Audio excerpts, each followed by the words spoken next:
ఏం పాపా నీకు ఇంకేం పని లేదా? రోజు షాపింగేనా? రోజు నేను ఇక్కడ షాపింగ్ వెళ్ళాను సోము. మరి సోమవారం చేసావుగా. ఆ రోజు రవి అన్న లవ్ సక్సెస్ అయింది. దానికి నీకేం సంబంధం? యాక్సెప్ట్ చేసింది మా ఫ్రెండే, పార్టీ ఇచ్చింది, మరి మంచి డ్రెస్ ఉండాలి కదా. మరి మంగళవారం? ఆ రోజు శ్రీను అన్న లవ్ బ్రేకప్ అయింది. దానికి నీకేంటి? రిజెక్ట్ చేసింది మా ఫ్రెండే, షాపింగ్ వెళ్ళాం బాధలో.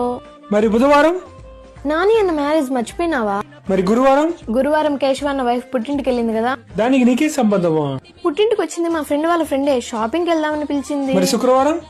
మీ ఫ్రెండ్స్ గెట్ టుగెదరే కదా. శనివారం పాప బర్త్డే. మరి ఈ రోజు ఎందుకు చేసావు? ప్రతిరోజు వాళ్ళ కోసం వీళ్ళ కోసం వెళ్ళినందుకు బాధ అయింది. తర్వాత నా మీద నాకే అసహ్యం వేసింది. ఇది నా కోసం ఒక్కరోజు కూడా వెళ్ళకూడదా సోము? అదర్స్ కదా.